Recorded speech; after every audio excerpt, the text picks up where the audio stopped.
Hello guys. Have you ever thought why is it so difficult to predict an endgame in Ukraine? Russia's invasion of Ukraine has oscillated between surprises and stalemates and pushed the boundaries of warfare, making for a highly fluid battlefield with an unpredictable outcome. Since the Cold War, Western intelligence has built a track record of failing to foresee many of Russia's moves. It failed to anticipate the invasion of Hungary in 1956 and Czechoslovakia in 1968, then the invasions of Georgia in 2008 and Crimea in 2014, followed a year later by Moscow's intervention in Syria. With the massing of Russian troops on the Ukrainian border in late 2021 into early 2022, intelligence services were convinced, despite glaring doubts by several European nations, that Moscow was preparing to invade Ukraine. This would become one of the very few predictions to come true. From the moment the Russian tanks rolled into Ukrainian territory, US intelligence told the White House that Russia would conquer Ukraine in a matter of days. The special operation would be swift and decisive, Ukraine's military would be routed, Kiev would be captured with little resistance, and Zelensky's government would collapse or flee the country.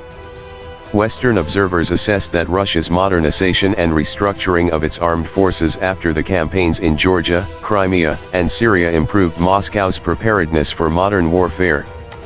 The new look was not uniform across the services, with the strategic and aerospace forces faring best and, alongside the Navy, generally possessing more modern equipment than the ground forces.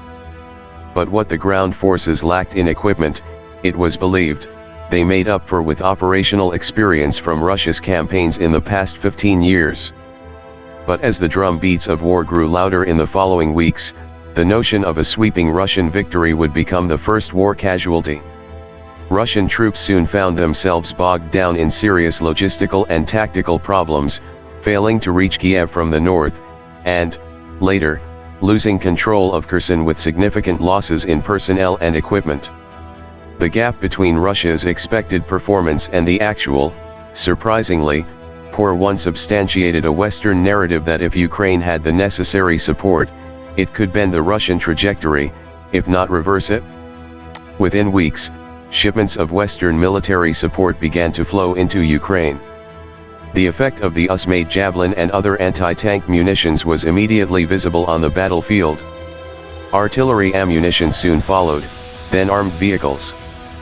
Precision HIMARS artillery arrived, making it possible to hit Russian command centers behind the front lines. At this point, analysts and commentators, particularly in NATO states, began to see the war through the lens of Russian desperation. Putin and the Kremlin, they assumed, were increasingly viewing the war in existential terms. A tactical nuclear strike on Ukrainian soil was coming. The nuclear threat seems notably less imminent today, but it remains higher than it has ever been since the end of the Cold War. Instead, the battlefield turned into a long-winded chain of stalemates, trenching, minimal gains and losses, half-defeats, and unfinished victories for both sides. Ukraine's recent defeat in Bakhmut has confirmed early concerns that Moscow was preparing a massive spring offensive.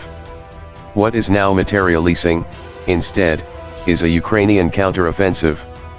The predictions are now divided between those who think Ukraine's counteroffensive is the final hooray for Kiev and those who believe it could succeed. If it does swiftly, some argue, this might create further geopolitical complexities that neither Russia nor NATO can contain.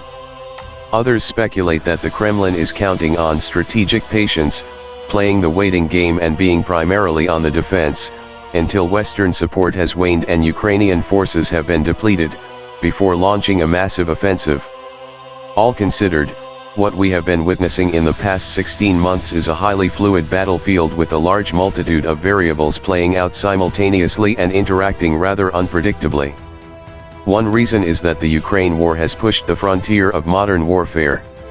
No other war in modern times was waged on as many fronts, produced as many sanctions from one bloc of superpowers against another, triggered worldwide energy and food crises, put the nuclear option vulgarly on the table, shifted and created new alliances, and caused 8 million people to flee their homes or be internally displaced. The war also saw a sharp rise in the influence of non-state actors, primarily multinational corporations. Traditionally, corporate activities in conflict zones have been largely incentivized by profit, with companies seeking either to boost their sales or benefit financially from the war outcome.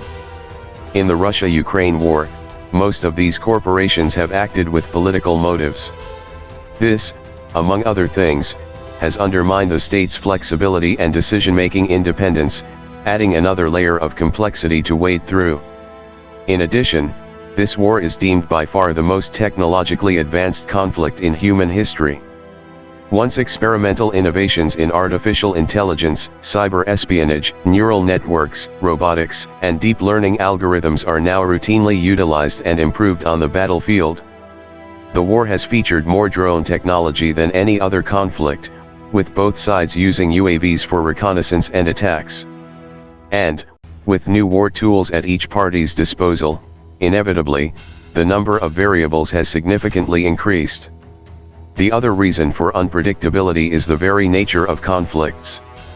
Social groups can instigate and shape war at the margins, but they never truly control how the next stages unfold.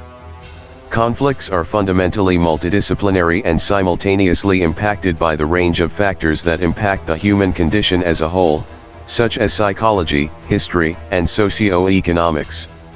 What strategists and analysts do is hypothesis about the war endgame by measuring the limitations imposed by humanity's internal and external conditions. While experts can analyze the military tactics, these factors are typically dynamic and nearly impossible to precisely replicate. Predictions are, at best, an approximation governed by a myriad of changing variables.